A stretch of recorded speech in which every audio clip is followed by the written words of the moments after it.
Hello, everybody. My name is Jim Farmer. I'm the festival director of Out on Film, Atlanta's LGBTQ film festival. Our 30th annual film festival starts tomorrow, and we have amazing films. Our short films, as always, are just dazzling. One of our favorite programs is Transfabulous, and we have two amazing films in this program with directors here right now, Grace and Cockroach. And I'm going to go around and let our talent introduce themselves and say a little bit about their films. We'll start with Justice. Hi, yeah. My name is Justice, he, him pronouns. My film Cockroach, is a trans comedy that is about a black trans man who is intending to get top surgery. But in order to do that, he feels like he has to sleep with a white man. And that is until a cockroach interrupts his sort of thought process of whether he should or not.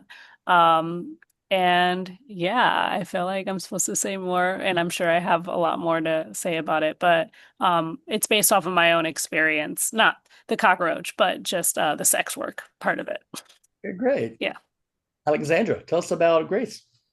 Well, I definitely want to see Cockroach, so I'm glad we're in the same block. My name is Alexandra Grey, and my film is called Grace, and it it follows a Black trans woman who, in 1986, forges a music career during the height of the AIDS epidemic. So it follows her on a single night as she basically and trying to impress a record executive. So that's great. It's very 80s vibrant music. It's gonna hit you with everything. Oh, that's great. We enjoyed both films tremendously. So it's really exciting for us not only to talk to both of you, but to show these films. Can both of you tell me these are big projects for both of you? I mean, as I mentioned earlier, you direct these films, you star in these films, and you wrote. Can you sort of talk about wearing all those hats and still be able to pull it off? We'll start with Alexandra this time. Yeah, I will say I actually was talking on a panel and they asked that same question, and it's very challenging. I'd be interested to hear what Justice's take is on their process. It was challenging. I had never directed, produced, star. I mean, I was doing craft services. I mean, listen, we did this film with real grassroots. But I will say that my next project, I plan to just direct so that I can have a little breathing room. So, but I enjoyed the process. Really, I think this isn't my first short, but it's my first short in about 10 years. And so I think I really wanted to be a part of every aspect of it. So I enjoyed it. Yeah. I So when I started this project, I wanted to sort of do like a short film or a like short pilot. And I had no intention of acting this, so kind of similar. Like it is a lot to act, produce, and direct in something. I would do it again. Um, this was really my first time of like putting myself fully in a film.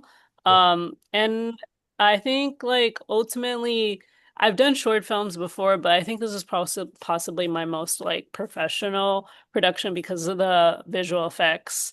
And again, like the idea of like doing a 22-minute film, it's like not really short. It's like its own particular type of project.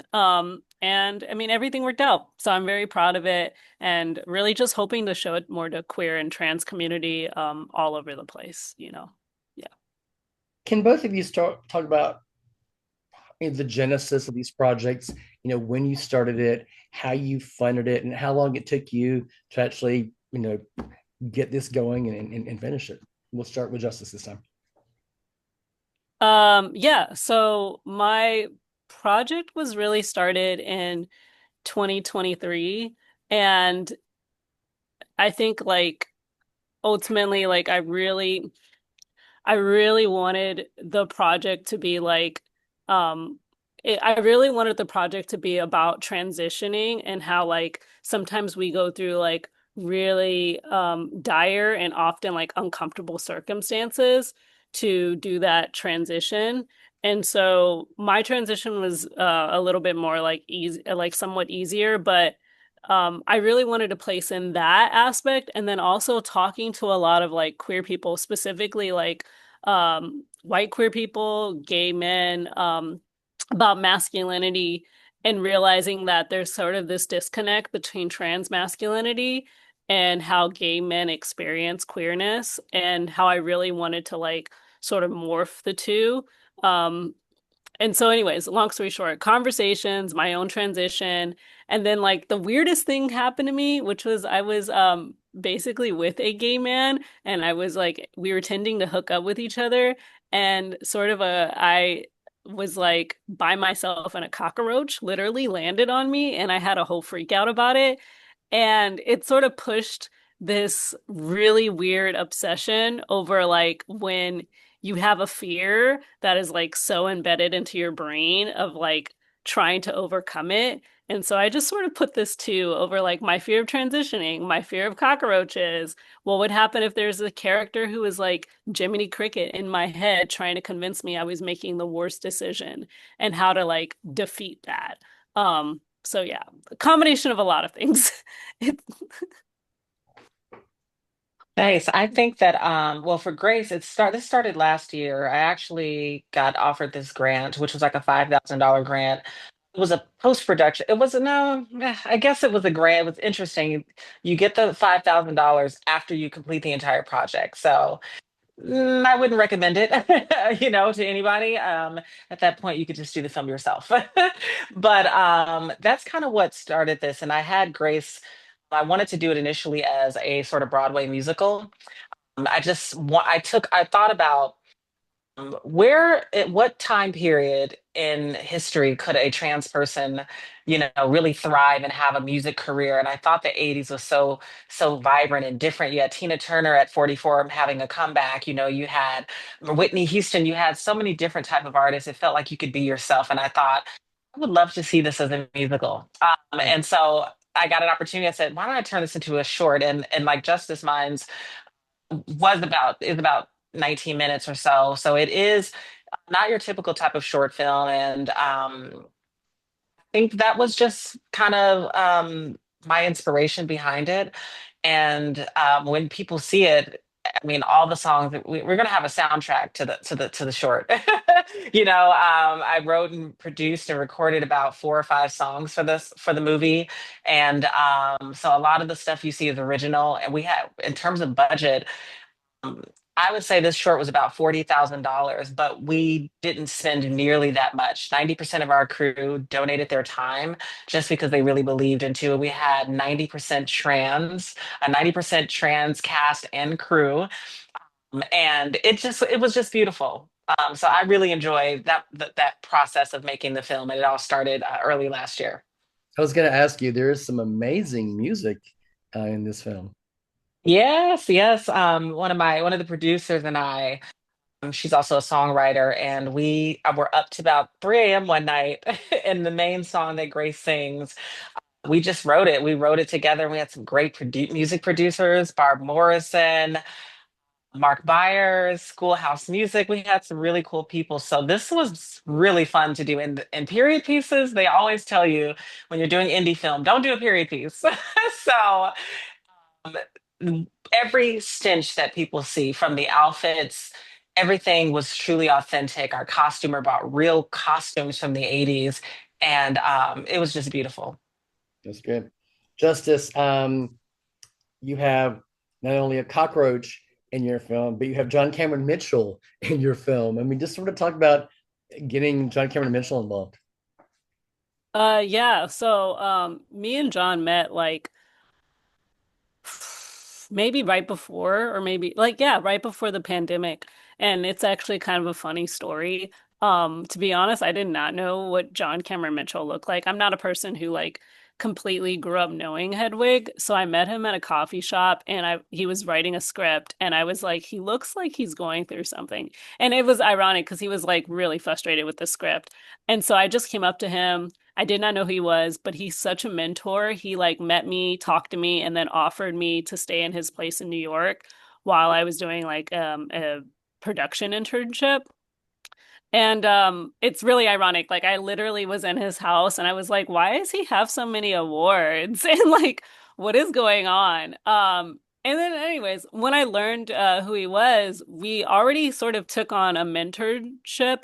I've been in his podcast, Cancellation Island, and when I wrote this short film, I literally thought of him. It wasn't like I was thinking of another person. John is like a fantastic actor, really, really extremely giving collaborator. And he lives in New Orleans, which is where we filmed the film. So it was just sort of like all kind of coming together. And literally to this day, he is just a good person to talk for any young person about creating something totally out there. So he wasn't like, this is weird. He was more like, this is tight. Let's figure out how to, how I can help you. That's great. So yeah. For both of you, I mean, both of your films are so character driven. Um, can you talk about the challenge as a writer in creating such vivid three-dimensional characters in a fairly short amount of time? I mean, I think what I really wanted to do and what I hope to do as a filmmaker and as a writer is I want to tell very nuanced trans stories. I don't want to tell the same stereotypical stories that I've played on TV, where it's always about prostate cancer or it's always about the transition, narrative. For me, I want people to see Black trans women thrive. And Mhm. for me, I felt like this wasn't about Grace's trauma. You know what I mean? Her mother was a little bit of her trauma, but really, this is about her talent and her dreams. And that's a universal story that I think everyone can relate to. And honestly, in the film, I don't even know that we mentioned specifically that she's even trans. We have people like Jasmine, who is an icon, trailblazer. She's one of the first Black trans actresses on television in the 90s. She's playing a cis woman in this. One of my friends is gay. He's playing a cis character. I really wanted to challenge sort of just the norm, in Hollywood. And so I think to me, it wasn't very difficult at all to really, put together Grace's character because I just start with her being a human like any other woman with a dream, and the fact that she's trans just sort of comes out of the story, I think. Okay, Justice. Yeah, I think like with me, there's a lot of as you know, like a lot of government anti-trans legislation and things that are going on. And I've seen so many like documentaries and a lot of narratives also about like trans uh trauma, but also like a lack of media around trans masculinity. And I or like trans gendered men particularly. And I was feeling a little bit like what's a way that I can show both the spectrum of like uh transgendered men who sort of there is an insecure part, but there's also like this vulnerability that we have. And then at the same time, I was feeling like sort of similar to Alexandra, which is like I really wanted to show not so much the trauma or the sadness, but also just like the connection and the love. And I'm gonna be really honest, like a lot of this film doesn't fit people's idea of a trans film because of the fact that I'm showing this sort of racial connection to black and white at this time when like we are really trying to like we're really what is it called? I guess it's diversive where we're like really we're both we're both diverse, but we're both like very like how do we disconnected to each other? And I'm like for me, I really appreciate the spectrum of the LGBTQ plus community because we're all in the same fight. And so my particular character is sort of coming in with this like um protective wall. Mhm. It's very like a black trans man versus a gay white man and sort of using this man in order to get what they want. But what it then becomes is this sort of romantic connection and comedy over how we are literally all facing the same battles. And so, like, just trying to come across that in this film feels very particularly unique within this timeline. Final question, Justice. You referenced this earlier. At a time where, you know, our community is so much under attack and people are trying to erase us and just pretending we don't exist. Can you talk about the importance of having these films with positive portrayals and, as you said, joyous moments? I mean, these are films that are funny and vivid and you know and lively. Can both of you talk about why it's important to have these positive stories right now? Yeah, I mean, I think it's so important. I feel like we're only, what, 9 months into this administration, and I think that people are talking about trans people as if we are half the population. And I understand the obsession because I mean, we're fabulous. I do get that.